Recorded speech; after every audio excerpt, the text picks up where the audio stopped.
कौन ब्रह्मा का पिता है, कौन विष्णु की माँ, शंकर का दादा कौन है, हमको दे बता।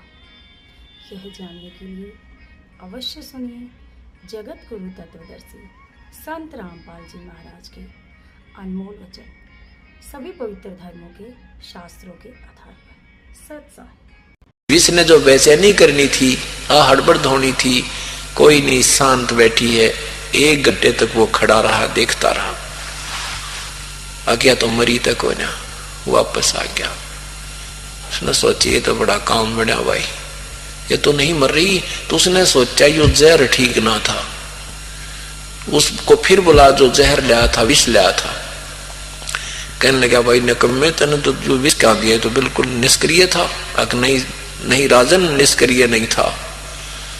अब वो कब सारा पी लिया था, प्याला पूरा पी लिया था विष का मीराबाई ने। उसके बाद उसमें कुछ नहीं बचा था। राजा ने कहा कि उसने कहा उसको, गार्डू ने राजा से कि इसमें दूध डाल थोड़ा सा। एक वो प्याला दूध का भर दिया और वहां एक कुत्ता खड़ा था, इसको पिला, इसको दूध को। कुत्ते ने पहली जीभ लगाई थी, पीते ही मर गया। कहने की ये तो अंश था इसका, ये तो इतना खतरनाक विष था, जो एक बार जीभ का लगा देता आदमी जी नहीं सकता। किसको पिलाया आपने? उसे नहीं बताया किसको पिलाया, तू जा अपना काम करे। अब राजा ने सोचा विष से भी नहीं मरी तो तलवार से काटूंगा इसको जाकर के। तलवार लेकर गया। मीराबाई ने दरवाजा बंद कर रखा था, आवाज लगाई कवाड़ खोल। अब एकदम गुस्से में आकर लात मारी, लात मारने से वो दरवाजा टूट गया। तलवार हाथ में थी। कहते अंदर से एक बहुत बड़ा सर्प इतना ऊंचा उठ गया कि जैसे माथे पर डंक मारने को हुआ। वो राणा पीछे न पड़ गया, कुला करके जान बचाई और छोड़कर उसने तलवार तलूर न भाग गया। उस दिन के बाद उसने मीराबाई को कुछ नहीं कहा, चुप हो गया, शांत हो गया। मीराबाई मंदिर में जाती थी, साथ में 1-2 सहेली भी होती थी, नौकरानियां भी होती थी। कहते हैं सोचल छिद्र मैं करूं अपने जन के काज।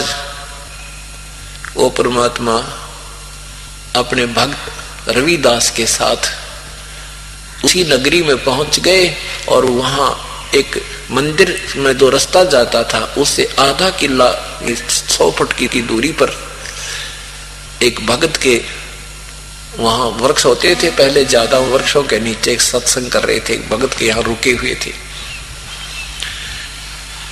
मीराबाई ने जाती तरफ में भी देखा कि मंदिर में जा रही थी कि ये संत साधु कैसे इकट्ठे हो रहे हैं, कोई सत्संग हो रहा है, भगवान की चर्चा हो रही है। सोचा पहले मंदिर में अपना पूजा पाठ कराती हूँ, फिर सत्संग सुनेंगे, विचार करेंगे। अब जो ही वो वापस आए तो परमात्मा ने सत्संग शुरू किया। कबीर परमेश्वर ने सृष्टि रचना के विषय में बताया कि ब्रह्मा विष्णु महेश ये पूर्ण शक्ति नहीं है, ये स्वयं भी नाशवान है और श्री कृष्ण जी भी नाशवान है। ये इनके आश्रित जो भक्त हैं वो पूर्ण नहीं है, वो भक्ति उनकी पूर्ण नहीं है, जन्म मृत्यु उनकी समाप्त नहीं होती। पूर्ण परमात्मा कोई और है। उसकी भक्ति के संदेश लेकर के मैं आया हूं और मेरी शरण में आने के बाद वो साधना करेगा, उसकी जन्म मृत्यु सदा के लिए समाप्त हो जाएगी। मीराबाई ने ये बात सुनी तो उसको अच्छी नहीं लगी। मीराबाई ने प्रश्न किया कि हे प्रभु आप क्या बता रहे हो महात्मा जी, श्री कृष्ण से भी ऊपर कोई शक्ति है? कहां बेटी, श्री कृष्ण से भी परम शक्ति, वो पूर्ण ब्रह्म है, असंख्य ब्रह्मांड का मालिक है। ब्रह्मा विष्णु महेश नाशवान है, इनकी जन्म मृत्यु होती है। अब मीराबाई ने कहा कि भगवान मेरे सामने तो श्री कृष्ण आकर के प्रकट होते हैं, मैं कैसे मानूं आपकी बात?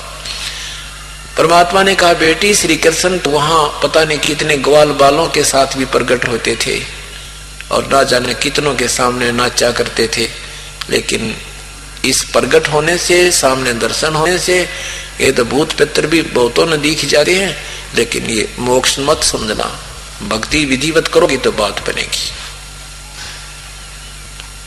मीराबाई ने कहा कि प्रभु आपकी बात को कैसे मानूं? प्रभु ने कहा कि मेरी बात नहीं मानती है तो आपके कृष्ण जी से पूछ लेना कि तेरे से ऊपर कोई शक्ति है कि नहीं, और वो के जवाब दे मुझे कल बताना। मीराबाई ने जाकर के प्रभु याद किया, श्री कृष्ण प्रकट हुए, उनसे पूछा कि परमात्मा मैंने ऐसे ऐसे सत्संग सुना है, एक संत है कबीर नाम के, वो कह रहे हैं कि कृष्ण से भी ऊपर कोई परम शक्ति है। श्री कृष्ण जी ने कहा कि मीरा शक्ति तो बहुत प्रबल है, लेकिन उसकी प्राप्ति के लिए हमने भी खूब प्रयत्न किया, वो मिलती नहीं, क्यों व्यर्थ प्रयत्न करे तू।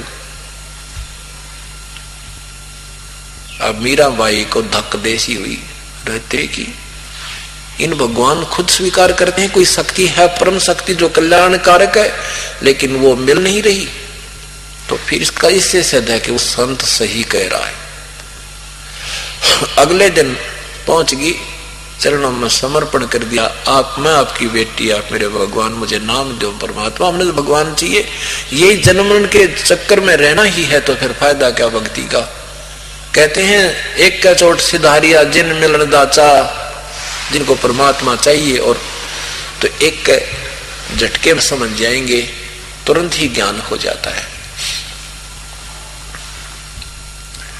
एक देसी भाषा में कहा करते, किसी को ज्यादा गर्मी लग जाती थी ना, बीमार हो जाता था, तो यूं कहा करते इसने गाम मार गया, गाम मार गया, यानी इसको गर्मी ने नुकसान कर दिया, गर्मी इसको हानिकारक होगी, इसलिए ये पीड़ित है।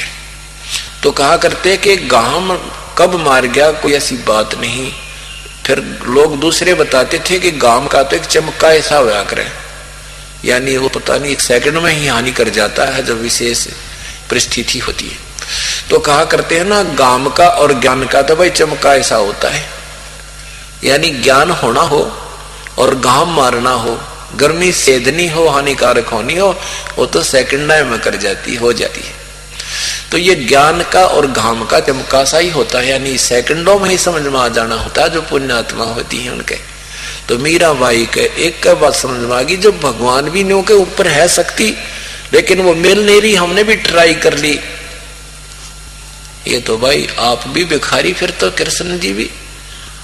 कहते हैं ना, एक किसान की एक राजा जावा था, किसान ने तुम्बे बो रखे थे मतीरे, राजा को प्यास घड़ी लगी, उसने वो मतीरा फोड़ कर पानी पे दिया, राजा बड़ा प्रसन्न हुआ, भैया तो बड़ा बढ़िया शरबत है, और कहा किसान कभी मेरे पास आना, तो कोई दिक्कत हो क्या की जरूरत पड़े थे। कुछ दिन के बाद वो किसान चला गया, किसान के नाम उसने पर्ची दे रखी थी कि इस पर्ची को लेके आना, तेने रोका कोई नहीं। वहां देखा तो वो राजा खुद भगवान से याचना कर रहा है, प्रणाम कर रहा है, स्तुति कर रहा है। वो किसान पहुंच गया, उसने देखा भी राजा से मिलना है, वहां खड़ा था सेवक, भाई इन भक्ति कर लेने दो फिर मिल लिए। तो राजा जब आया, उसने राजा से पूछा किसान ने कि भाई क्या कर रहे थे आप? कि मैं भगवान की स्तुति कर रहा था, अपने राजकाज को सुखी करने के लिए भगवान से कुछ मांग रहा था। किसान बोला, रहा मैं तो सोचू था कि मैं तेरे पे मांगना हूं, तू आगे भिखारी पाया मुझे, फिर तो उसी से क्यों ना मांग लूंगा जिस पर तू मांगे। उल्टा आ गया, मतलब तेरे पे भी क्या मांगू, तू आ भिखारी। तो ऐसे ही जब मीरा को पता लग गया कि श्री कृष्ण भी आप भी किसी की साधना करता है, और वो कह रहे हैं कि मैं उस परमात्मा की साधना बताऊं, तो सारी सृष्टि उसकी पूजा करती है, और ब्रह्मा विष्णु महेश भी उसी की साधना करते हैं। मीराबाई ने सोची बात तो बिल्कुल सही है, उस महापुरुष की सारी समझ मान की बात है।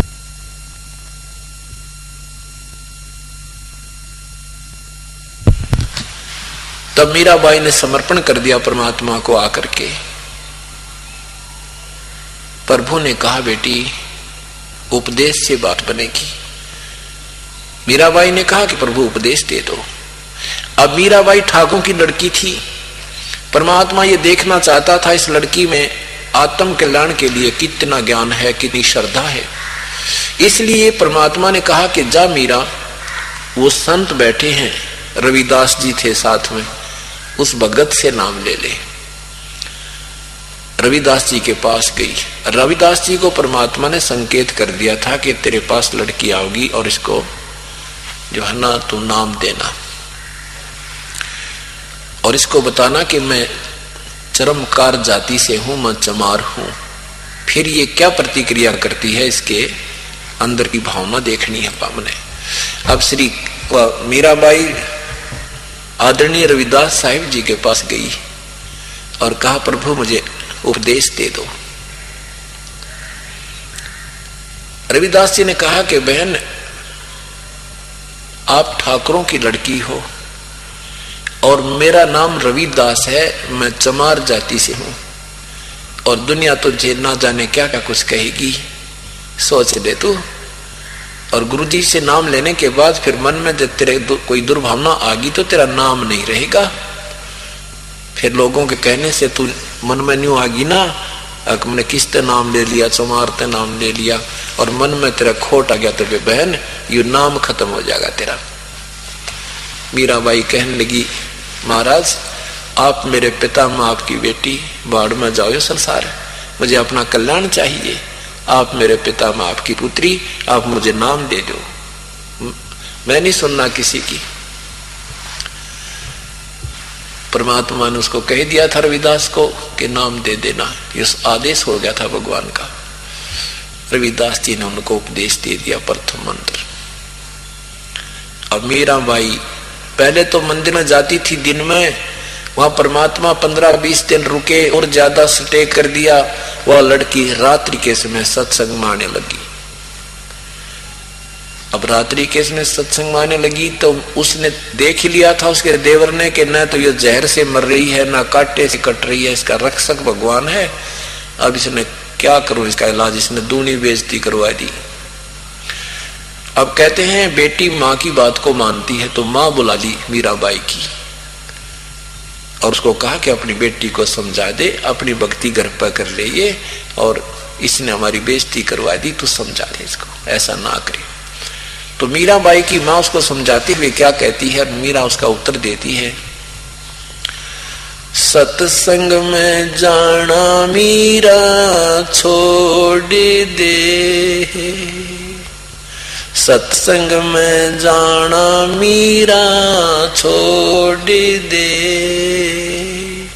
आए मारी लोग कर तकरार, सत्संग में जाना मीरा, आए मारी लोग कर तकरार, सत्संग में जाना मीरा, सत्संग में जाना मेरा ना छुटरी, सत्संग में जाना मेरा ना, आरी चाहे जड़ कमरो संसार, सत्संग में जाना मेरा ना छुटरी, आरी चाहे जड़ कमरो संसार, सत्संग में जाना मेरा, थारे सत्संग के राय में, थारे सत्संग के राय में, आए वहाँ पर रहते हैं बब्बर शेर, कोई कोई शेर तन खालवे, आए वहाँ पर रहते हैं बब्बर शेर, कोई शेर तन खालवे, जब गुरुओं की मेरे फेरी, मारे सतगुरु की मेरे फेरी, आरी वे तो शेरों के गिद्दड़ बने जाव, सत्संग में जाना मेरा ना छोटरी, आरी वे तो शेरों के गिद्दड़ बने जावे, संग में जाना मेरा ना, थारे सत्संग के राय में, थारे सत्संग के राय में, आए वहाँ पर रहते हैं काले नाग, कोई कोई नाग तन डस लवे, आए वहाँ पर रहते हैं काले नाग, कोई कोई नाग तन डसल। जब सतगुरु की मेरे फेरी, मारे सतगुरु की मेरे फेरी। हारी व तो सर्प गंडे वे बने, जाव सतसंग में जाना मेरा। हारी व तो सर्प गंडे वे बने, जाव सतसंग में जाना मेरा। ना छोटरी सतसंग में जाना मीरा छोड़। आए मारी लोग करें तकरार सतसंग में। आए मारी लोग करें तकरार सतसंग में जाना मीरा। सतसंग में जाना मेरा ना छोटरी सतसंग में जाना मेरा। हारी चाहे जल कमरो सन सार सतसंग में जाना मेरा ना छोटरी। हारी चाहे जल कमरो सन सार सतसंग में। थारे सत्संग के बीच में है, थारे सत्संग के बीच में। आए वहाँ पर रहते हैं साधु संत, कोई कोई संत तन डेर में है। आए वहाँ पर रहते हैं साधु, कोई कोई संत तन लेर में। तेरे री मन में माता पाप है री, तेरे री मन में माता पाप है री। संत मेरे माँ बाप है री, संत मेरे माँ बाप है। हारी ये तो कर देंगे बेड़ा पार सतसंग में जाना मेरा ना छोड़। हारी ये तो कर देंगे बेड़ा पार सतसंग में जाना मेरा ना छोटरी सतसंग में जाना मीरा। हाय मारी लोग करें तकरार सतसंग में जाना मीरा। सतसंग में जाना मेरा ना टूटरी, सतसंग में जाना मेरा ना। हारी चाहे जड़ कमरो सने सारे सतसंग में जाना मेरा ना। हारी चाहे जड़ कमरो सने सारे सतसंग में जाना मेरा। आए वो तो हो जाते च मार है, हे वो तो हो जाती च मार है। इसमें हमारी आर है, इसमें हमारी तेरे लेख माता वो चमार है री, तेरे री लेख माता चमार है। मेरा सिरजन आर री, मेरा सिरजन आरी वो तो मीरा के गुरु रविदास सतसंग में जाना मेरा ना टूट। हारी मीरा के गुरु रविदास सतसंग में जाना मेरा ना छूट री, सतसंग में जाना मीरा छोड़। आए मारी लोग करें तकरार सतसंग में जाना मीरा। सतसंग में जाना मेरा ना छुटरी, सतसंग में जाना मेरा। हारी चाहे जड़क मरो संसार, सत्संग में जाना मेरा ना। वो तो हो जाते मारे, वो तो हो जाते मारे, इसमें हमारी हार है, इसमें हमारी।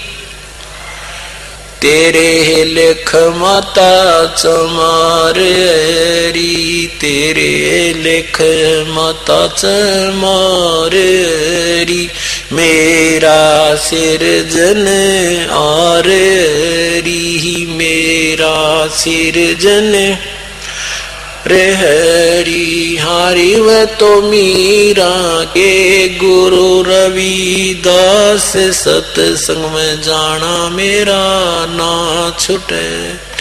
हरि व तो मीरा के गुरु रविदास, सत्संग में सत साहिब। अब मीरा की माँ ने बहुत कुछ डराया भी, समझाया भी, ऊंच नीच से भी अवगत करवाया। तब मीरा ने कहा, माँ ये तेरे दिमाग की सोच है। सत्संग में जो भक्त जन जाते हैं वो हमारे बहन और भाई होते हैं। हम एक दूसरे को देखकर वह भक्ति में दृढ़ होते हैं, और तू एक जाति पाति में उलझी हुई है माता। भगवान के दरबार में ना कोई जाति है ना कोई मजहब है, ये तो हमने ही बार्डर बना रखी है। ये दीवार बीच में डाल के एक दूसरे के हम दुश्मन बने बैठे हैं, ऊंच नीच बना बैठे हैं। ये काल का जाल है, तू नहीं समझ सकती। तेरी बुद्धि तो बहुत दूर घूम रही है भगवान से। और जिसको तू चमार कहती है, नीच समझती है, ये मेरे लिए सिरोधार्य है, मेरा गुरु है, मेरा भगवान है। अब यहाँ क्या है कि फिर उसके बाद मीराबाई अब नहीं मानी। मीराबाई ने के साथ एक उनका पितसरा था, बहन नाम था उसका। वो बहुत प्रेमी था प्रभु का। मीराबाई के साथ बैठ के घंटों रोता था, बेटी इसने कम में बालक की, मेरे भतीजे की बुद्धि भ्रष्ट हो गई है। और मेरा वो पहला बेटा था जो बाई का, यानी उस मीरा का जो पति था, वो बहुत नेक था। ये हमारा दुर्भाग्य है कि वो चला गया हमारे यहाँ से। बेटी कोई बात ना, दुख सहन कर ले भगवान के नाम पे। दोनों बैठकर बहुत बातें करते थे, प्रभु की चर्चा करते थे, वो सांत्वना देता था। उधर से कुछ एक सैनिक भी मीराबाई की कथाएं सुना करते थे, भगवान की चर्चा सुनते थे। वो भी उनको बहुत श्रद्धा से देखते थे। और भवन नाम का जो राणा का जो चाचा था, यानी मीरा का पितसरा, वो भी प्रभु का बहुत भक्त था। और साथ में उसका एक नौकर था, गुलाम था, वो भी उस भवन के साथ ही प्रभु की आराधना याचना किया करता था। मीराबाई ने अब वहां से संत चले गए। मीराबाई ने वहां से घर त्याग दिया कि रोजाना का परेशान करता है, ये मानता नहीं है, चल अपनी भक्ति करेंगे, नाम हमें मिल ही गया है, गुरु जी का उपदेश हो गया, कभी मिलते रहेंगे, वहां उनके दर्शन भी करते रहेंगे। वहां से चल के मीराबाई रास्ते में जा रही थी तो रास्ते में एक संत था नकली, वो गुफा में रहा करता था। और एक दिन में एक बार दर्शन देने निकलता था, उस समय वो स्त्रियों को दर्शन नहीं देता था। मीराबाई वहां गई, संत की चर्चा सुनी, तो वहां क्या देखा कि लोग एकत्रित हो रहे हैं, संत की महिमा बहुत कर रहे हैं। मीराबाई भी बैठ गई वहीं पर जाकर के, मैं संत के दर्शन करूंगी। सेवकों ने उसको नहीं जाने दिया कि स्त्रियों को दर्शन करना मना है, क्योंकि ये पुरुष है, औरतों के दर्शन नहीं करते, औरतों को दर्शन नहीं देते। मीराबाई ने को ज्ञान हो गया था भगवान के वचन सुनकर कि पुरुष तो एक ही है, पुरुष माने प्रभु, वो परमात्मा प्रभु तो एक ही है, बाकी प्रभु नहीं है। मीराबाई ने सोची कि मैं पुरुष के लिए निकली हूं और पुरुष यहाँ गुफा में बैठा है, तो कहा भी मैं तो पुरुष के दर्शन करने जाऊंगी, कोई और पुरुष भी पृथ्वी पर है तो करके ही जाऊंगी, नहीं मैं जाऊं को ना। अब मीराबाई का संदेशा दिया कि एक बाई आई है और वो जिद कर रही है गुरुदेव आपके दर्शन करने के लिए, और वो कह रही है कि यदि ये पुरुष है फिर तो इससे बड़ा अवसर कहां मिलेगा मुझे, पुरुष परमात्मा ही तो चाहिए। अब वो उसको कुछ धक्का सा लगा, सचमुच ये कुछ बात गहरी कही इसने। और ये फिर संत कहा जब औरतों से डरता है तो इसमें विवेक नहीं है। ये दोनों बात जब उनके शिष्यों ने जाकर कही तो संत बाहर निकल आया। तब उस मीराबाई ने वो ज्ञान सुन रखा था भगवान का, जब सुना क्यों डरे ढोरा नादान, अगले जन्म में सरब बन जाएगा, अपना ना बम्बई में रहा करेगा, परमात्मा की वास्तविक भक्ति तेरे पास नहीं है, और जाके काशी में उपदेश ले ले परम पिता थे। तब मीराबाई से कहा, मीराबाई तने मेरी आंख खोल दी बहन बेटी, मैं तो बहुत गलत काम कर रहा था। अब समझदार व्यक्ति पुण्यात्मा होती है, परमात्मा उन बच्चों को किसी न किसी के माध्यम से जोत जगा ही देता है। उस संत ने भी अपने शिष्यों से भी कह दिया भी आना होता है जो मेरे साथ में, मैं तो कति ड्रामा कर रहा था। मीराबाई के ज्ञान को सुनकर परमात्मा से प्राप्त जो ज्ञान उसके पास था। अब मीराबाई उस नगर को त्याग कर वृंदावन में रहने लगी। उधर से उस राजा के राज्य में दुर्भिक्ष गिरने लगी, अकाल मृत्यु होने लगी, हाहाकार माच की। पहले ऐसी कोई दिक्कतें आती थी तो ये संतों से, ऋषियों से या कोई पत्रे पुत्रे देखने वालों से पूछा करते हुए क्या कारण हो गया मेरे राज्य में, ऐसा क्यों हानि हो रही है। तो उन्होंने बताया, एक ने, दो ने, चार ने, 10 ने, कि आपके राज्य से कोई संत दुखी होकर चला गया, उसको तूने परेशान कर दिया। अब राणा कहता है कि मैंने ऐसा कोई संत परेशान नहीं किया। भवन ने कहा कि क्यों नहीं किया आपने मीराबाई के साथ जो जुल्म किए हैं वो भगवान सहन नहीं कर सका, तेरे जुल्मों से दुखी होकर के वो गई है। तो उन्होंने ये भी बताया था, भविष्य उन जंतर मंत्र देखने वालों ने, पामिष्टों ने और बताने वालों ने, कारण बताने वालों ने, कि वही संत वापस आए तो तेरा राज ठीक रहे, नहीं तो ये जुल्म होता ही रहेगा। अब उसने, राणा ने कहा भी कौन ला सकता है फिर मीरा को वापस। 2 सैनिक खड़े हुए, 2 सेवक सैनिक खड़े हुए कि हम ला सकते हैं, हमारी बात को बहन नहीं मोड़ेगी, हम उनसे खूब परिचित हैं, हमारी घंटों चर्चा होती थी। अब राजमाभिमान बहुत होता है, बकवाद भरी होती है कोरी उनमें। तो राजा ने जब वो चलने लगे कि कहा कि अगर वो नहीं आई तो तुम क्या करोगे, तुम्हें इतना विश्वास है? हाँ जी विश्वास है, अगर वो नहीं आएगी तो हम भी वापस नहीं आएंगे, वहीं जान दे देंगे। अगर वो हमें मिल गई तो हम वापस नहीं आएंगे, लेकर ही आएंगे, खाली नहीं आएंगे। अब वो दोनों ढूंढते ढूंढते वृंदावन पहुंच गए। मीराबाई से बहुत प्रार्थना, उससे पहले परमात्मा पूर्ण ब्रह्म कबीर साहब मीराबाई के पास गए। मीराबाई से कहा, बेटी वो जो नाम रविदास से तूने लिया है वो पूर्ण नहीं है, अब मंत्र मैं दूंगा आपको, सतनाम, ये सतनाम प्राप्त कर तू। तो मीराबाई को परमात्मा ने नाम दिया, फिर उसकी विधि बताई, फिर डट के भक्ति की। अब उसके बाद फिर वो दोनों वहां पहुंच जाते हैं सैनिक। उन सिपाहियों ने जाकर कहा, बहन आप चलो, वहां बहुत बुरा हाल हो गया है, राजा अपनी गलती क्षमा याचना कर रहा है, कभी कुछ नहीं कहेगा तुझे। मीराबाई बोली, भाई मैं तुम्हारे से ज्यादा जानती हूँ उस निकम्मे ने, अब मैं वापस नहीं जा सकती। अब उन्होंने कहा, बहन हम ये कह कर आए हैं कि हम नहीं वो नहीं आएगी तो हम भी नहीं आएंगे, हमारे बाल बच्चों की तरफ देख ले तू। मीराबाई बोली, अगर मैं मर जाती और तुमने ना यहाँ मिलती तो फिर क्या करते, कि वो तुम्हारी मजबूरी थी, फिर तो हम कह देते वो मर गई। बोली, भाई चल तुमने कह दियो जाकर। वहीं खड़ी हुई, एक तारा ले रखा था, भगवान के गुण गाती गाती, सिमरन करती करती, और उस भगवान श्री कृष्ण की एक मूर्ति थी पत्थर की, उसके अंदर समा गई। उनके आंखों देखते देखते उस पत्थर की मूर्ति के अंदर समावेश कर गई।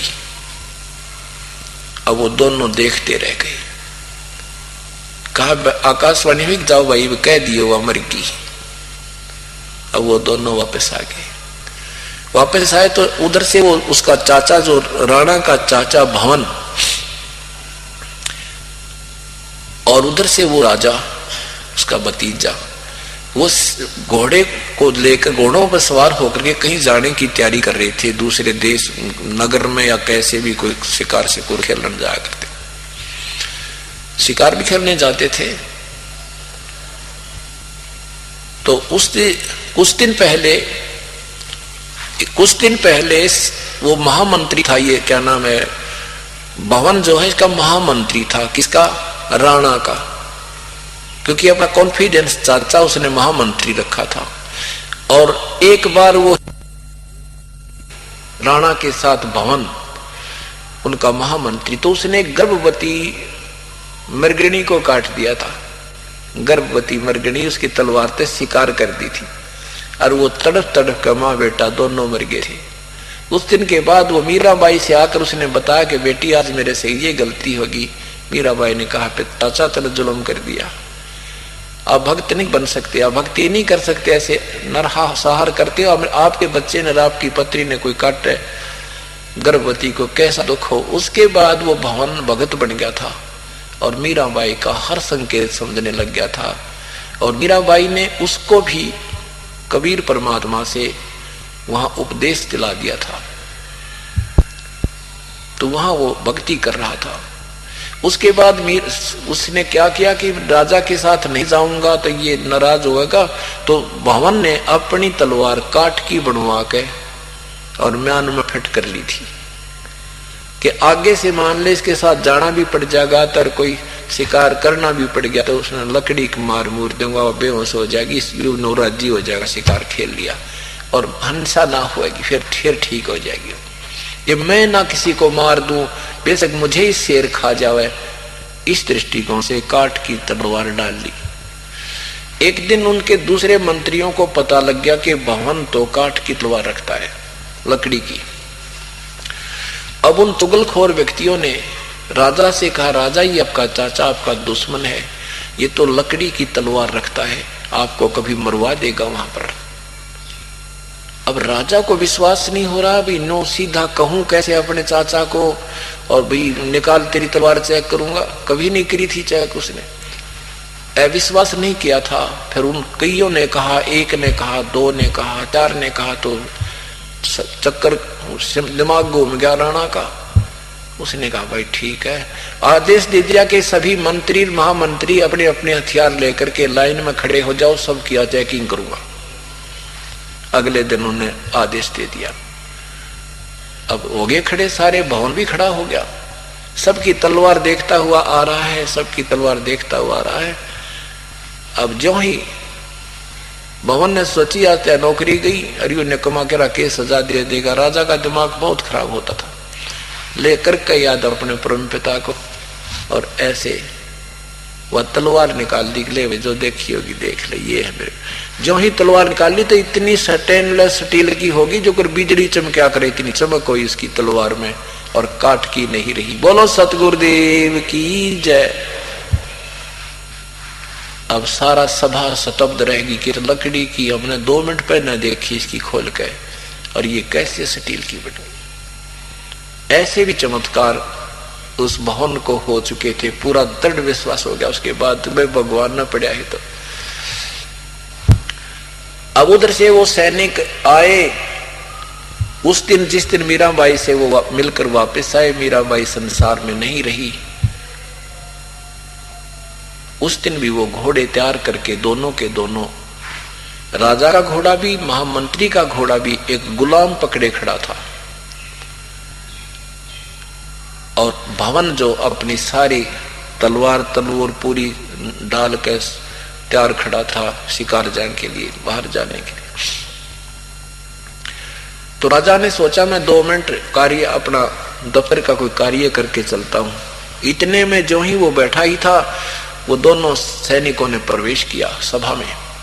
राणा ने पूछा कि लाए नहीं तुम मीराबाई को? कह रहे थे हम लेकर आएंगे। सैनिकों ने कहा कि राजन वो संसार में नहीं रही, अगर संसार में रहती तो हम लेकर आते हैं। राणा बोला क्या हो गया उसको, मर गई वो? कहने लगे वो ऐसे ऐसे पत्थर की मूर्ति में, हमारे सामने एक पत्थर की मूर्ति में समा गई। अब राणा कुबोल था, ज्यादा कुबोल, दुर्वचन बोले उसने। कहने लगा वो मुसलमान कर लिया होगा कोई उसने, यानी जैसे कहते हैं ना, उसने कोई मुसलमान कर लिया होगा, मुसलमान नहीं बन गई होगी, इसलिए जमीन में गड़गी, जब जानता आकाश में स्वर्ग में जाती। अब भवन पर ये वचन सहन नहीं हुए। भवन ने कहा कि राजा अपनी जुबान संभाल के बात कर, संत के विषय में ऐसी बात करने से तेरी जीभ पे फालक पड़ जाएंगे, तूने जुल्म कर दिया, ऐसा मत बोला उस पुण्य आत्मा के प्रति। और तू फिर भी नहीं मानेगा, तू इंसान नहीं शैतान है। अरले में स्वर्ग जाता हूं, सशरीर जाता हूं और घोड़े समेत जाता हूं। इतना कह करके और घोड़े पर छलांग लगा के वो भवन बैठ गया और घोड़ा आसमान पर उठने लग गया नौका। अब गुलाम खड़ा खड़ा रो रहा कि भगवान मुझे इस नीच के राज्य में मुझे छोड़कर जा रहे हो, मैं भी तो आपके साथ ही प्रभु का भक्त हूं। कहते हैं वो भी लटक गया उस घोड़े के, और सारे के सारे तीनों, घोड़ा भी, वो गुलाम भी और भवन भी, सशरीर कहते हैं स्वर्ग में पहुंच गया। बोलो सतगुरुदेव की जय। अब कहते हैं ना, जो जहां तक की टिकट बनवाता है टीटी उड़ेगी बना दे। परमात्मा ने जो भी जहां लेवल की साधना लोग करते थे वहीं लेवल की साधना का मंत्र दे देते थे, लेकिन उस पूर्ण परमात्मा की वास्तविक मंत्र को भी छुपा के रखा था। इस समय तक पुण्यात्माओं अब मेरे होगी। अब वो जितने भी भवन हैं, जितने भी वो पुण्यात्मा गए हैं, वो फिर जन्म लेंगे, अब उनका उद्धार निश्चित है। भवन गवन गगनों किया, घोड़े सुधा गुलाम, सोम श्री साहेब में ले वो बरछी लोह लगाम।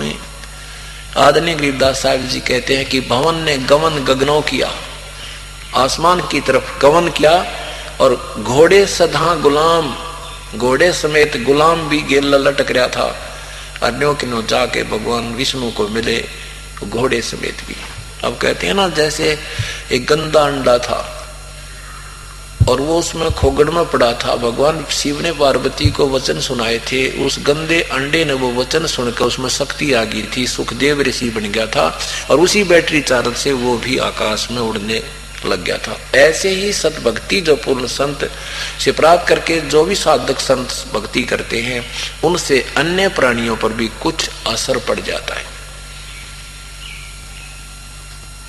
ये बहुत लंबी कहानी है, बहुत देर में समझ में आएंगे आपके, क्योंकि जो जाकी सरना बसे ताको ताकी लाज, जल सो ही मछली चढ़ जाए वह जयते गजराज। जो भी जिस इष्ट की सच्चे दिल से और विधिवत साधना करता है, उस लेवल की वो भक्ति शक्ति उसमें प्रदान कर देता है। लेकिन पूर्ण परमात्मा के बिना पूर्ण मोक्ष और ये जन्म मृत्यु का झंझट मिटे नहीं। अब सब समझा करके निष्कर्ष यहां निकालना चाहते हैं।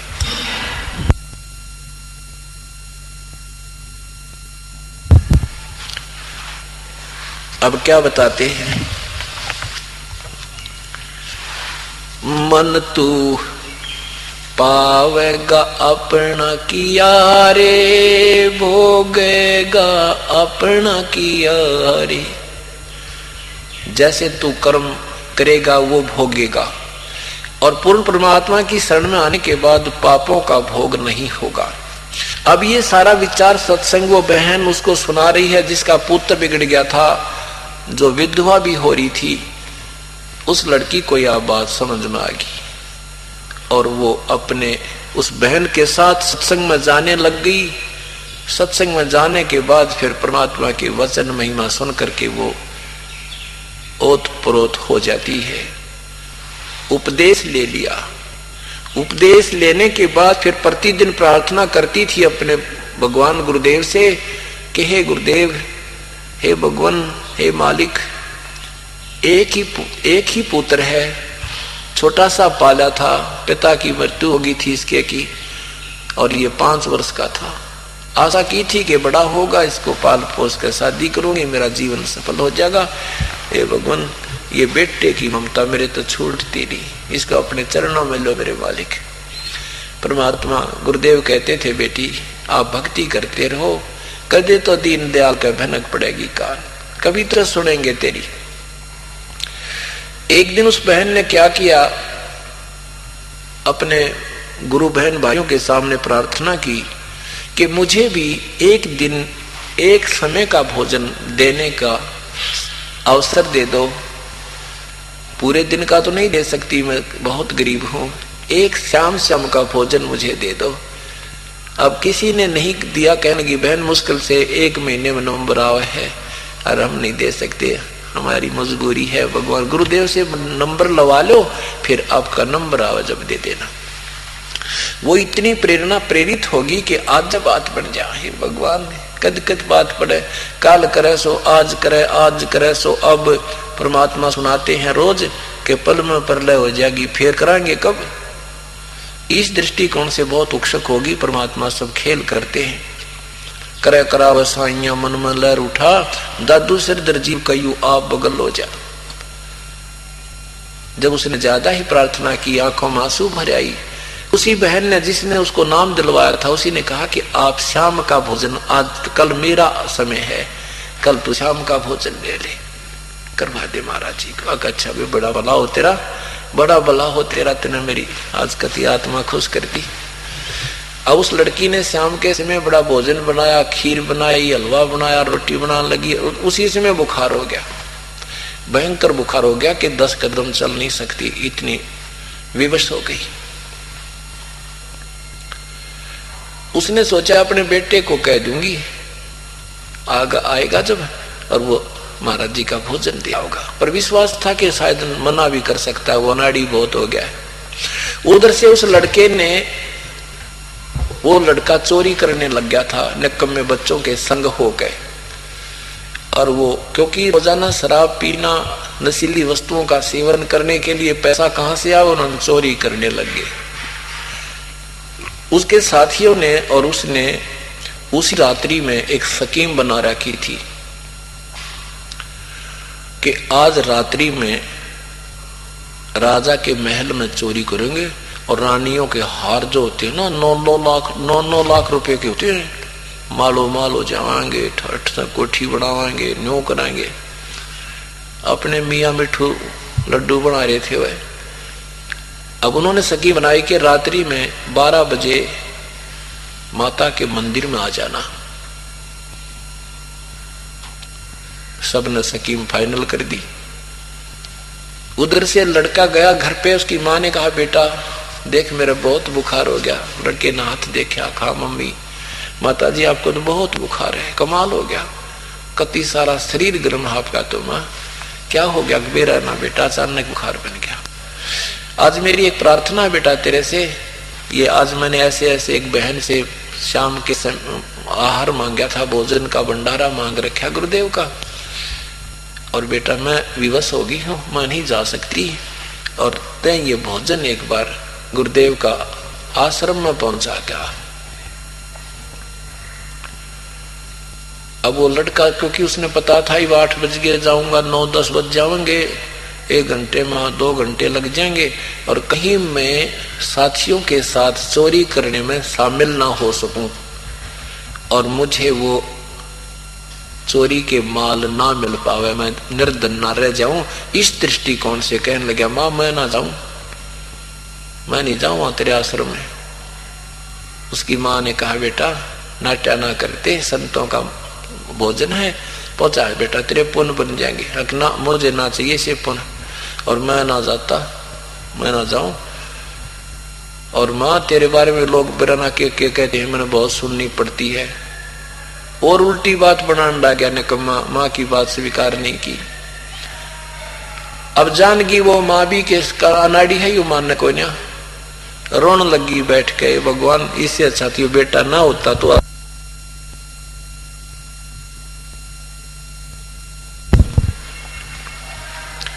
बहुत बुरी तरह रोने लगी। ने बोली तुझे जिंदगी में काम नहीं कहूंगी बेटी, बेटा आज के बाद तू मेरा एक काम यू आज कर दे, एक बार ये भोजन पहुंचा दे, नहीं मैं कितना जोगी नहीं रहूंगी और आगे से मुझे ये समय नहीं मिलेगा भगवान की सेवा का। अब माँ को बुरी तरह रोते देख करके उसके मन में सोची माँ इतनी दुखी हो रही है, जल्दी जाऊंगा जल्दी आ जाऊंगा, अभी तो 4 घंटे पड़े हैं, ये दिक्कत है। कहने लगे माँ रो मत, ला दे मुझे तेरा वो आहार दे। माँ ने दुखी सुखी हो गया, फटाफट डाल के उसको दे दिया और वो फुल स्पीड से फटाफट गया, शीघ्रता से वहां पहुंचा। जाते पूछा गुरुजी कहाँ है? भक्तों ने कहा भाई भोजन स्नान करने गए हैं, गुरुदेव अभी आ जाते हैं, स्नान करके फिर खाना खाएंगे, गर्मियों के दिन थे। अब भक्तों ने सोचा भाई वो लड़की रामो नाम था उस बहन का कि ये रामो रोज प्रार्थना किया करती भगवान से, आज तो उसका बेटा आएगा भोजन देने के लिए, बड़ी सुनी मालिक ने। तो भक्तों ने जाके बताई परमात्मा आज तो आपने मेहर कर दी, वह रोज रोया करती बहन उसका बेटा आज शरण में आ गया, आपका भोजन लाया है। संत रामपाल जी महाराज से जुड़े रहने के लिए God is one Kabir is God channel को सब्सक्राइब करें। सत साहिब सत साहिब।